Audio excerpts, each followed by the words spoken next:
Good morning. Welcome.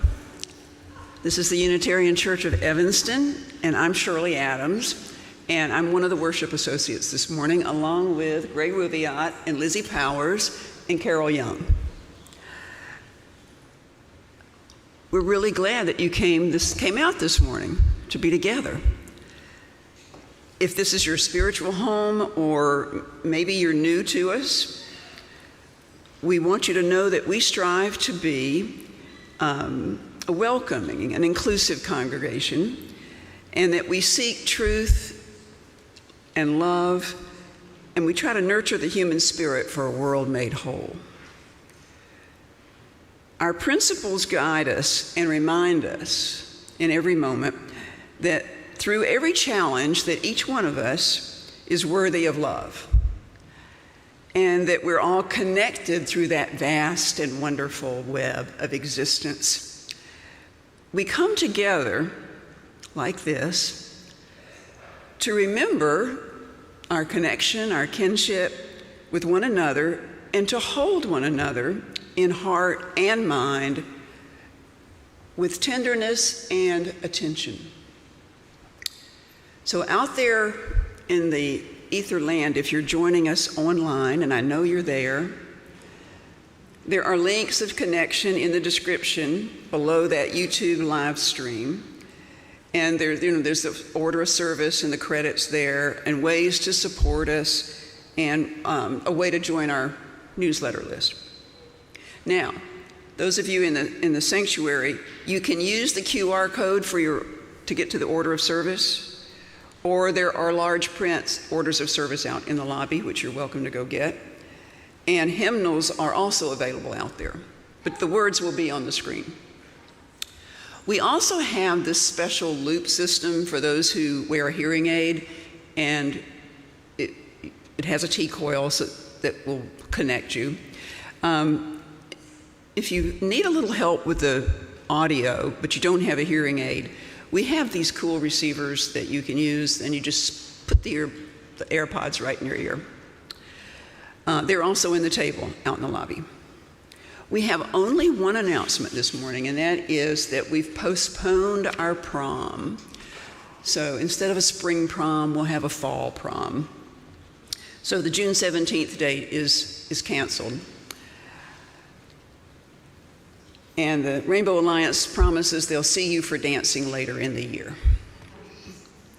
So now, let us settle into this shared time of reflection, of celebration, of inspiration. And as we begin our worship service, if you're out there online, you're invited to go gather your chalice as we join in beloved community. Welcome to all of you to worship.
The Unitarian Church of Evanston resides on land that was recorded as being transferred from the local Potawatomi community to the U.S. government in 1829, shortly before the Potawatomi in this area were forcefully removed west of the Mississippi River. This land was then sold to white settlers. We remember the minds and bodies of the Black people who built up our country's culture and economy, a role forced on them originally by enslavement. We are indebted to their labor and their resilience since 1619, acknowledging the tremors of violence throughout the generations and the resulting impact that we still witness today. These acknowledgements are one small effort toward building long-term solidarity with contemporary communities. We commit ourselves to take what we learn here today and incorporate it into our lives and turn our thoughts into actions. Please join in our words of shared commitment. We name these realities with honor for all the ancestors, respect for our descendants, and gratitude for the land we use as sacred space. Rainbow Alliance brought the flowers in recognition of Pride Month. Woo!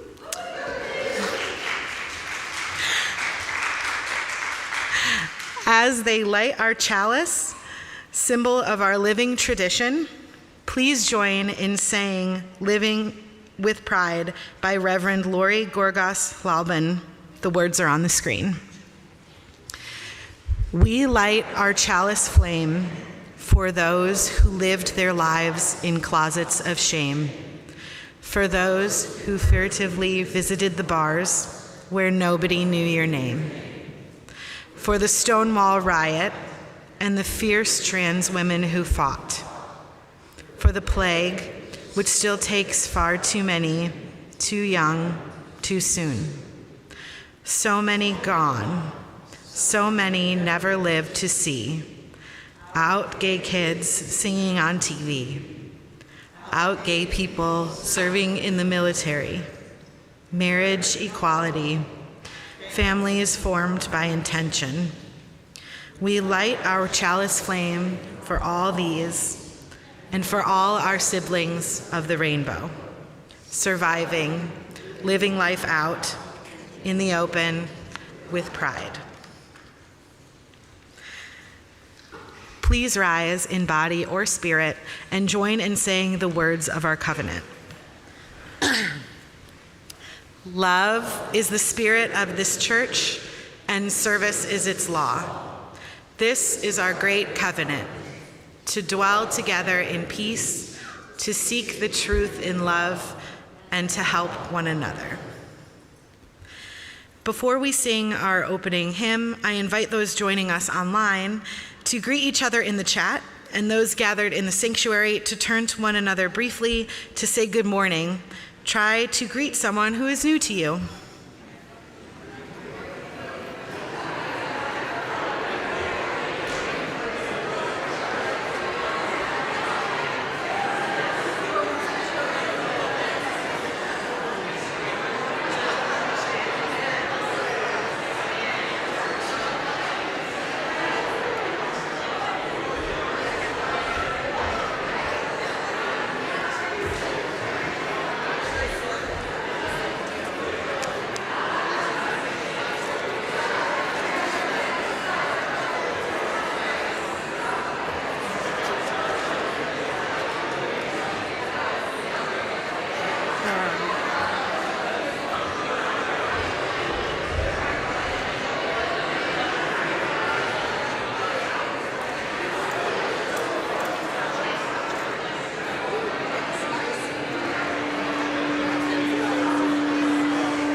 Please stay after the service. And normally I would say run into kinship time and continue your conversations, but today I'm going to say check in for the special meeting so we know when we have a quorum, and then go find the folks that you want to chat with while everybody else is checking in. Please remain risen while we sing our opening hymn, 1053, How Could Anyone? And we'll sing the words, we'll sing it through twice. It's a song that goes through twice.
Our story this morning is Two Moms, the Zark, and Me by Johnny Valentine and illustrated by Angelo Lopez. Our version today is a shortened version.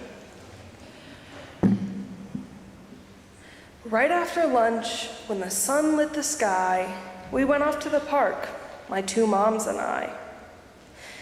As we walked through the entrance, we met my mom's friend. When those three start to talk, they can talk without end. A juggler was juggling. I went over to see. But very soon he stopped and walked away from me. I followed behind as he walked through the park till we got to the zoo, where I saw a tame Zark. The Zark is so rare, they once thought it extinct. But the Zark seemed to like me. She saw me and winked. A Zark likes to play, I shortly found out, when I got on her head and slid down her snout to her tail, which she flicked, and I suddenly flew. So high in the sky, I was scared, you be too. A whole flock of pigeons was fluttering by, and I thought I could join them. I thought I could fly, but I found that I couldn't. I tumbled instead. If it weren't for that Zark, I'd have lit on my head. I decided at last I should be on my way, so I started to walk. Then I stopped in dismay. I stared at the acres of park I had crossed. Which way were my moms? The fact is, I was lost. I'm lost, I explained to a couple beside me. They both looked down slowly and carefully eyed me.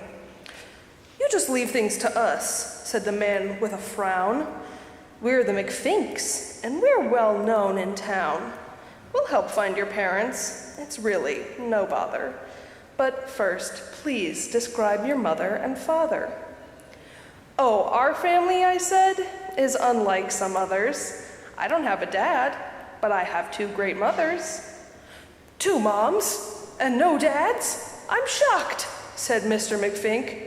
It's wrong, it's a sin, not at all how I think. The only true family's a family like ours, with a mom and a dad and two kids and two cars. You just don't have a family if you don't have it like that. I replied, though I know this will not seem polite, from the books I have read, I do not think you're right. Life is just not that simple, I cautiously said. And with that, both McFinks turned a little bit red. There's no need to read. There's no need to think. We've done all that for you, roared Mr. McFink. And then the McFinks seized both of my hands, and they pulled me along as they barked out commands. "Don't try to escape. There's not a thing you can do," chortled Mrs. McFink. "We'll find a new family for you." I would not let them do this. It simply wasn't right. So I jerked my hands away with all of my might. They let go, and I ran. I aimed for the zoo.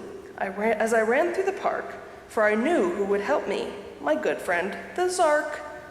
"Save me," I hollered. "It's me, Zark, it's me. The McFinks want to catch me. I've got to get free." The Zark dropped her head down, and I sat on her crown. The Zark raised her neck, and I quickly slid down.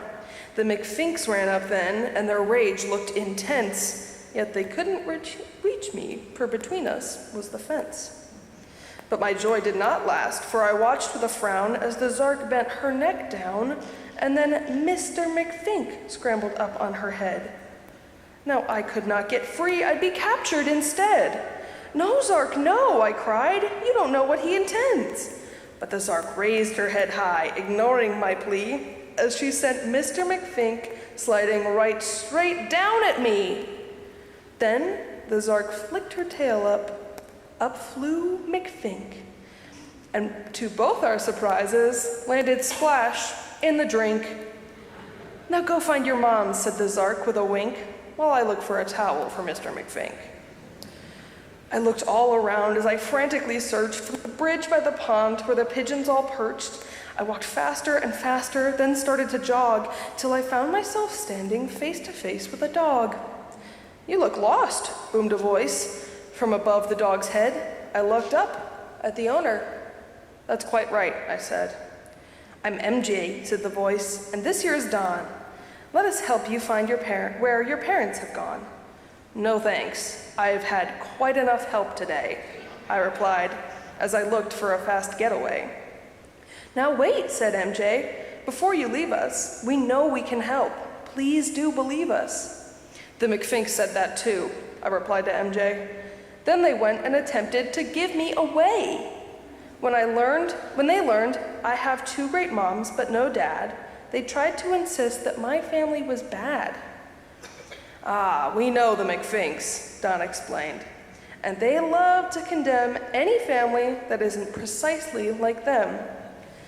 But one day, they will get some surprises, for real families come in all forms and sizes. Our own family right here includes MJ and me, Zach, Justin, Francois, Amelia, and Lee. We wanted more kids when our family was small. That's why we went out and adopted them all." "There are small families too," Don pointed. "There's one. That's the Wills, who consist of just father and son.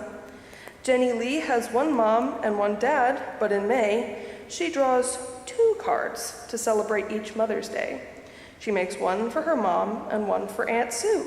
You see, that's her dad's sister, who lives with them too.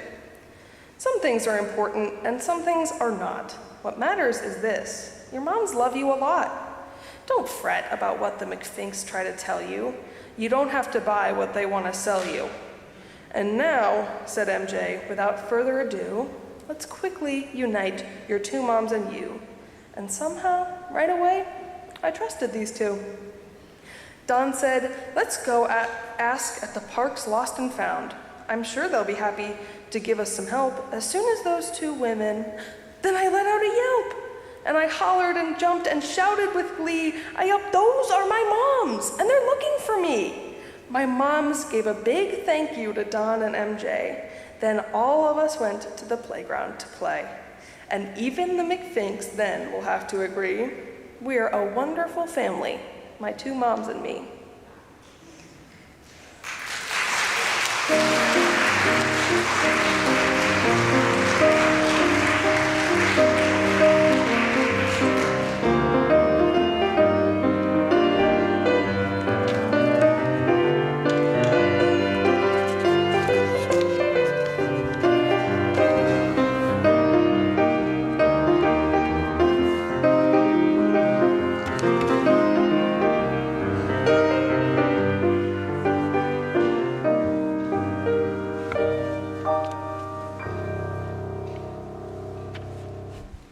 Thank you, Gray.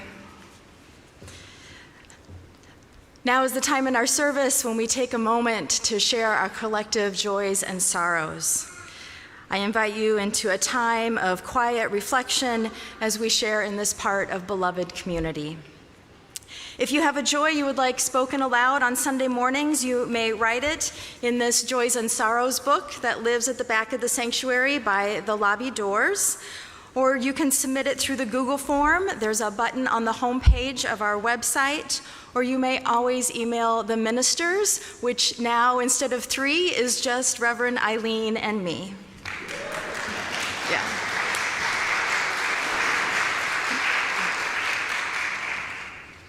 We listen to these tender offerings with tenderness and respect.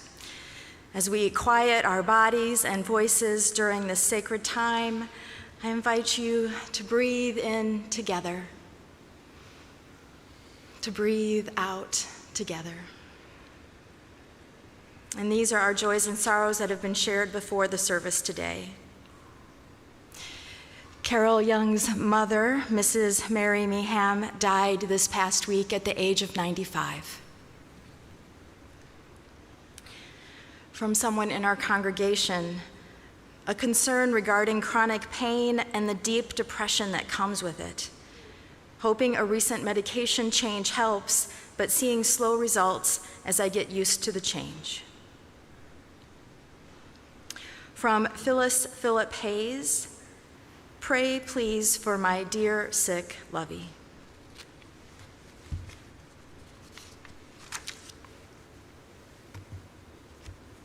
From Jennifer Crosby, yesterday JC fell straight on his head and we went straight to the ER. He's fine, just needs to take it easy for a bit. My joy is that when I saw it happen, I never once had to think about if we could afford to take him to the ER, which was the way I grew up with no medical insurance. Thanks mostly to Hillary Clinton, both of my boys are covered through a state children's health care initiative. Many thanks to the UCE members who have worked for health insurance over the years. Your efforts took care of one of UCE's little ones yesterday. And it's nice to celebrate when years of effort come to fruition and to help someone that we know. From Kristen Lems, I am happy to share that on Sunday, May 28th, a son was born to my son and daughter-in-law, making me a first-time grandmother.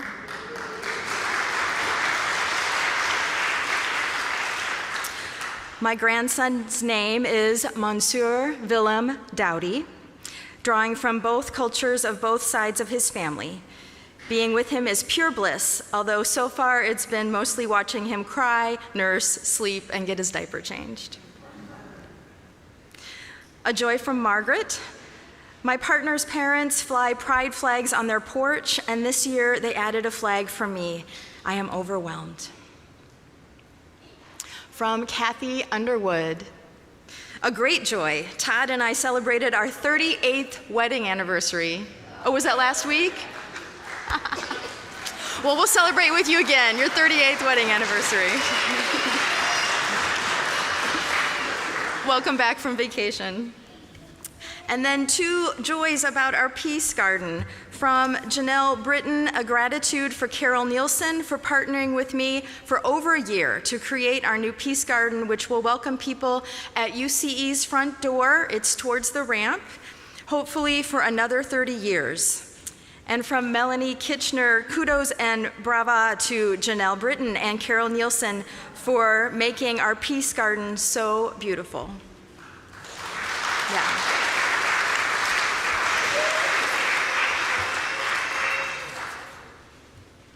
This sacred space for our tender offerings is part of our practice of beloved community. Together, we expand our celebrations and lessen the burden of our grief.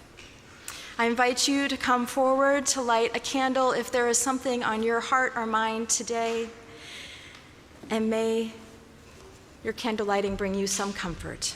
Please come forward.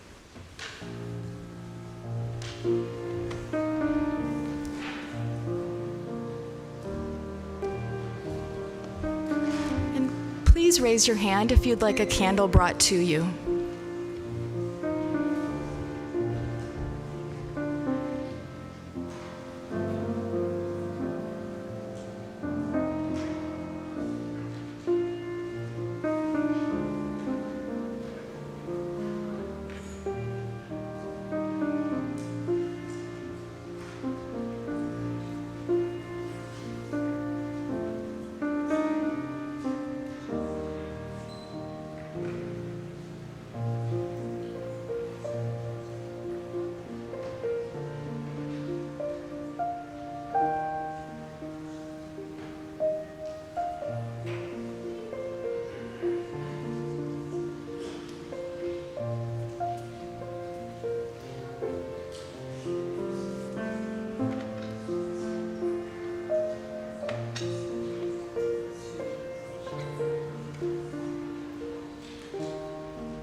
Please join in saying our collective words.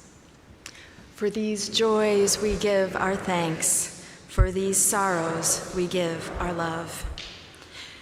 Please join me in an attitude of prayer and meditation as I share with you Reverend Joseph Cherry's prayer for living intention.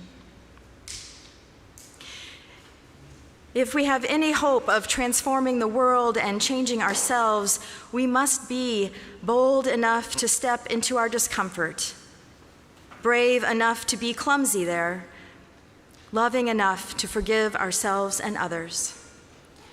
May we, as a people of faith, be granted the strength to be so bold, so brave, and so loving.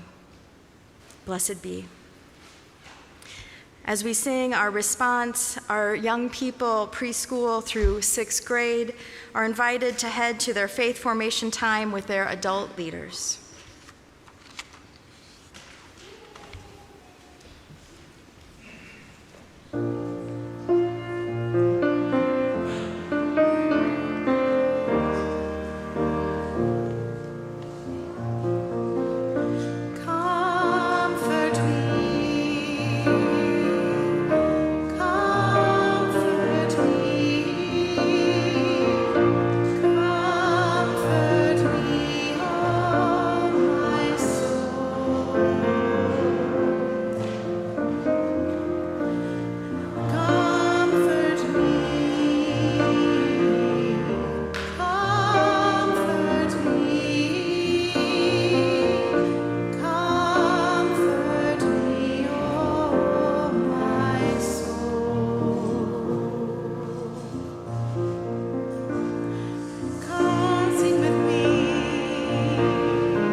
I titled this reflection, "It's Always Something, Stepping into My Discomfort."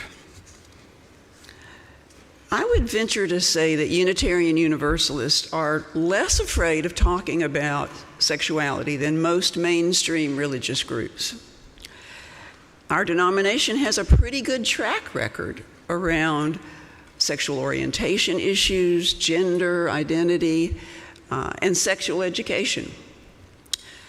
This congregation may even have really been ahead of its time in the 1980s and during the AIDS crisis, because we had Reverend Frank Robinson here on staff and several other staff members who were out gay men. They were in the roles of music directors, religious education director, and musical accompanist. And a lesbian couple, Reverend Ann Tyndall and Barbara Peskin, served as co-ministers here from 1995 until 2011. In 1999, UCE actually became a welcoming congregation, as defined by the UUA, meaning that we educated our lay leaders and membership about reducing bias and welcoming and affirming same-gender relationships. UCE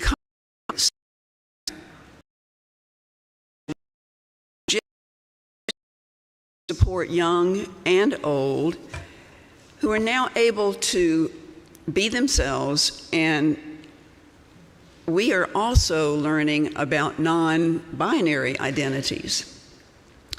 We may be stumbling over, forgetting, and then remembering the new uses of pronouns.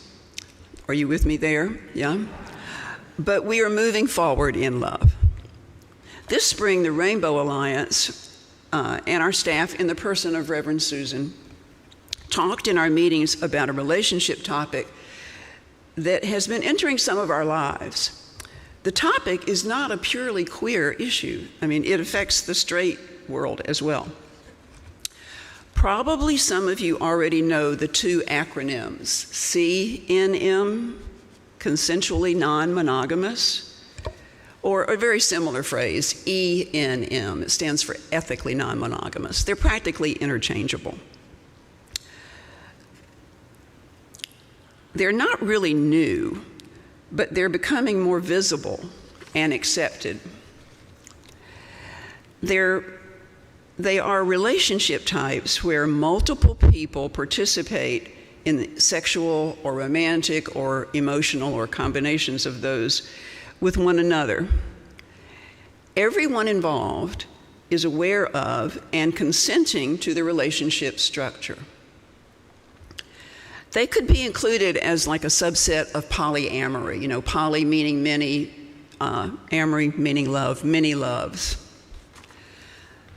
The salient point for me about consensual non-monogamy is not so much the emphasis on sexual non-monogamy, but that it is consensual and it's thoughtfully honest, that it requires an emotional investment in communicating authentically with multiple partners.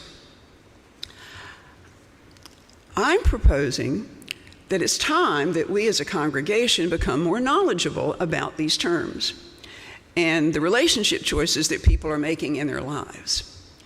Then we as a congregation can continue to be welcoming and become more comfortable talking about relationship paths that may look quite different from our own. In my circle of friends here at UCE, we don't usually talk about the structure of our intimate relationships. So I really don't have a way of knowing who's familiar with this type of relationship, who's considering it, or who's actually living it. I choose to be one of the first to name it because it affects me personally. So I'm going to out myself here. My goal is not to overshare, but to start a conversation. 10 years into my current relationship, my partner asked for an open relationship. I immediately agreed. I was a mature, open-minded person, a child of the 60s, and a UU. How hard could it be? Later, I learned how mononormative my self-expression had become, and how deeply embedded in myself were my ideas about love and marriage and monogamy. As Reverend Cherry said, I knew that I was going to have to become a little bit more bold, a little more brave, and a little bit more loving. So I did what any UU might do in this situation. First, I read a book. I actually read lots of books because there's a lot being written on the topic now. I listened to podcasts. My favorites were Esther Perel and Dan Savage. I joined UUs for polyamory.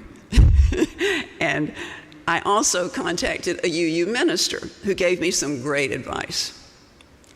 Several people in this room gave me emotional support as my partner and I were transitioning in our relationship style. I'm immensely thankful to each of you for your loving acceptance and your empathetic listening during that time. I also discovered an online group for polyamorists, and I joined their book club. The book they were reading then was one I had read before. It was entitled Polysecure by Jessica Fern. It gave me a foundation for understanding this path that I was on. My readings there and in other places taught me about why people choose non-monogamy and about the various forms that non-monogamy can take, and some of the non-traditional ways of creating family and also security. The piece of all this that still resonates powerfully with me is the focus on being honest and loving and respectful of each person involved. Consensually non-monogamous relationships are emotionally complex, and as you might guess, balancing love and trust and commitment among 3 or more people is a delicate and a time-consuming commitment. Just as monogamy takes on different shapes for different people, I learned that there's no one way to be in an open relationship. My wife and I have a renewed sense of each other, and we're secure in our commitment to our relationship. One agreement among several that we have about this life we lead is to live openly about who we are and what we need to be happy. It feels important and necessary for me to share this reflection this morning with you in order to stay in authentic relationship with you, because in many ways you are my big chosen family. I know I will continue to be embraced by this community after coming out about my relationship status. I hope that others who are coming to us or are a part of our beloved community will also feel welcomed and understood as their authentic selves in their chosen relationships. If this topic is new and you have questions, feel free to come and talk to me about it or consider reaching out to Reverend Susan. I hope my words this morning stimulate further conversation and that we continue to grow in our welcoming practices as we expand our beloved community. Oh.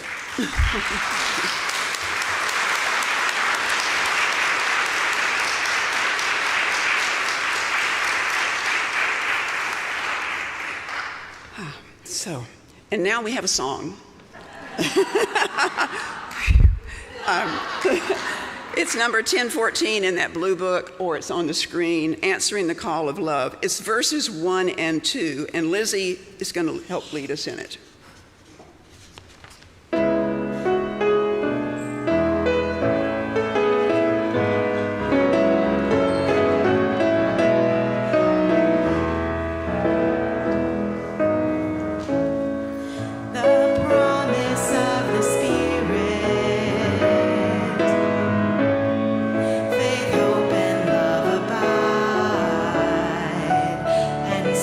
Every soul is glad.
As we say in our covenant each Sunday, service is our law. UCE is called by our mission, values, and principles to contribute to our community, to form accountable partnerships, and to express gratitude through giving. Today's offering will be shared with Deborah's Place, an organization that opens doors of opportunity for women who are homeless in Chicago. Supportive housing and services offer women their key to healing, achieving their goals, and moving on from the experience of homelessness. You may text to give, mail in a check, or give from our website. If you write a check, please indicate in the memo line if your check is for the shared offering or some other giving. The ushers will now come forward to pass the collection bowls down the rows. Please give as generously as you are able, and may what you give bring you joy.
Good morning. I'm Carol Young, an LGBT woman. I use the pronouns she and her. I'm going to read my poem about the cosmos to honor Sally Ride, who was the first American woman astronaut and first LGBT person to orbit the Earth aboard the Challenger's STS-7 mission, and Sally's partner, Tam O'Shaughnessy, who was appointed by the Obama administration to the advisory board of the National Air and Space Museum, and later christened a Cygnus spaceship the SS Sally Ride. Seeing the Milky Way on a farm on a dark night, seeing the millions and billions of stars as the cloud in the sky, spreading from horizon to horizon, spreading beauty and awe in the sky. Only when it's so dark, so very dark, can this spectacle be seen. Amid the stars, on a moonless night, the galaxy passes. A fifth of the sky wide, so many, many distant stars cluster. I will never forget this beauty on a warm country night.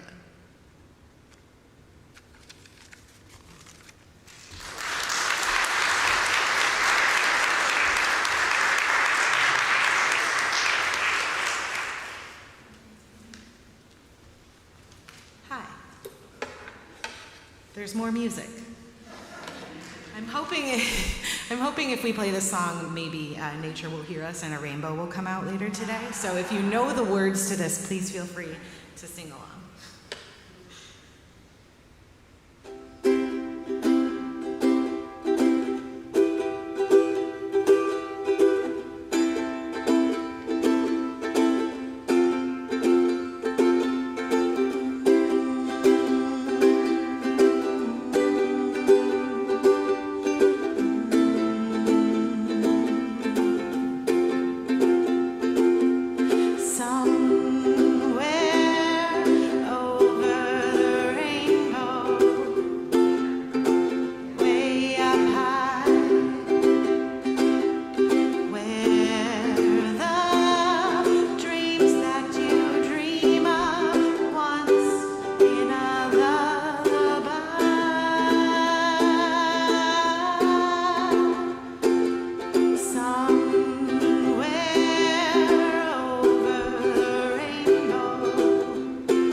And the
wish upon a star, wake up where the clouds are far behind me.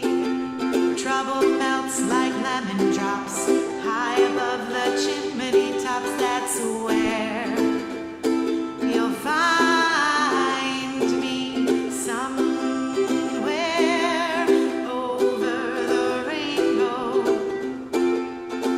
way up high.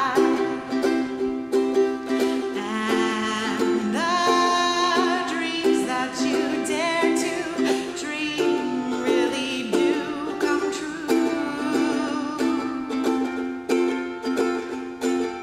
Someday I'll wish upon a star, wake up where the clouds are far behind me, where trouble melts like lemon drops high above the chimney tops. That's where you'll find me, somewhere over the rainbow, way up high. And the dreams that you dare to, why, oh, why can't I?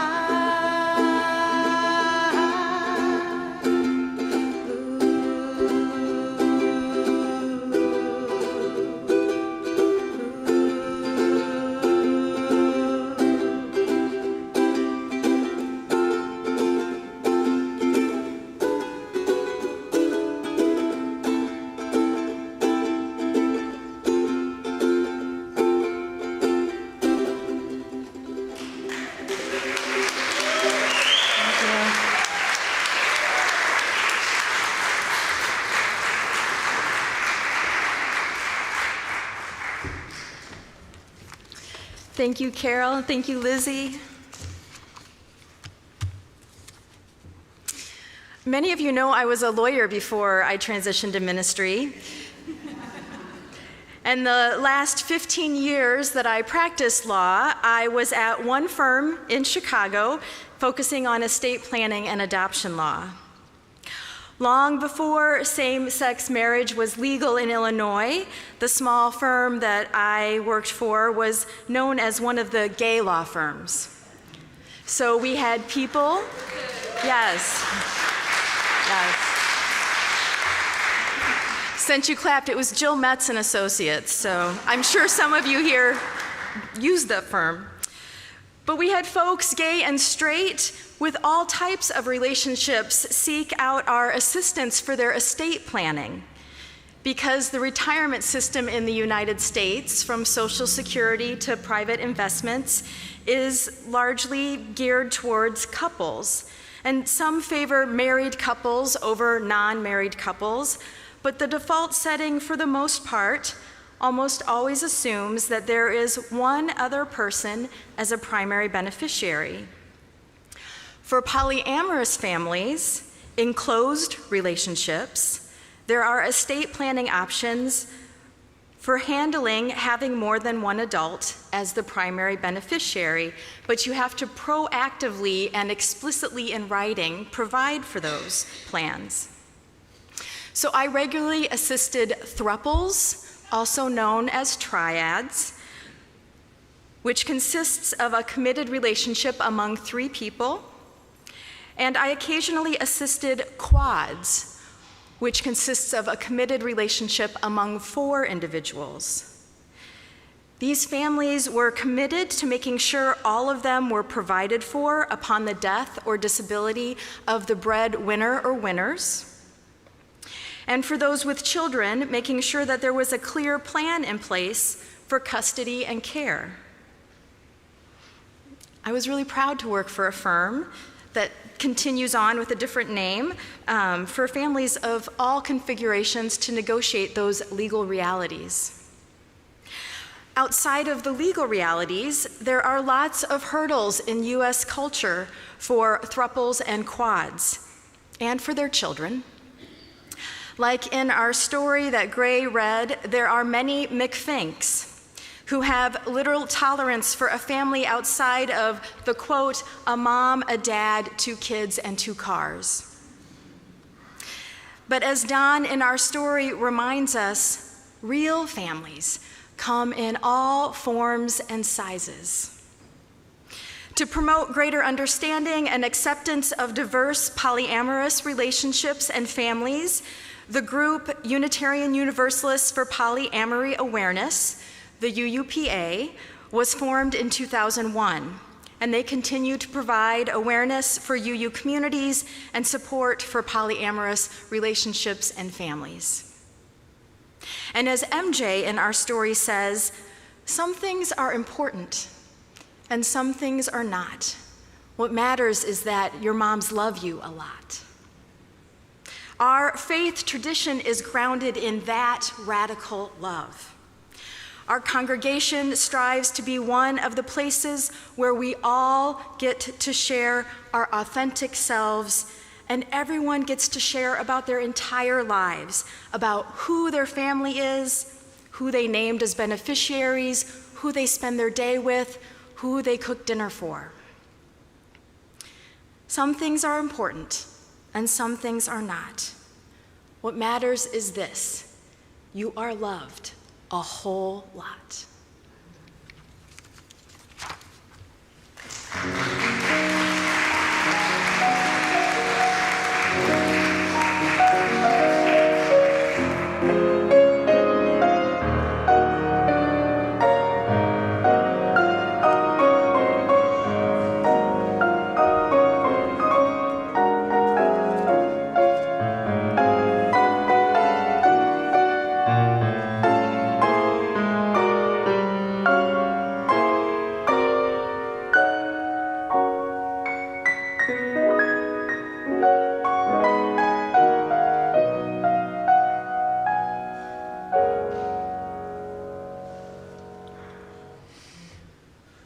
So we need a couple of Rainbow Alliance folks to come down and extinguish our chalice for us. We're going to read these words by Reverend Elizabeth Sell Jones. They're up here on the screen for us all. We extinguish this flame, but not the light of truth, the warmth of community, or the fire of commitment. These we carry in our hearts until we are together again. And now we have the last verse of that wonderful song, Answering the Call of Love. Again, Lizzy's going to lead us. It's verse 3. It's 10:14 in your blue hymn book or on the screen. Please rise.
May this community be a place where you return to again and again for care and fortitude against the challenges in other places in your life.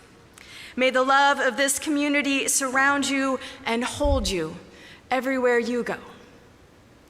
I would normally say go in peace, but I'm going to say please sign in for our special meeting to vote on changes, and there is cake. And for those online, please join into our Zoom for our special meeting. Blessed be everyone. Enjoy your week.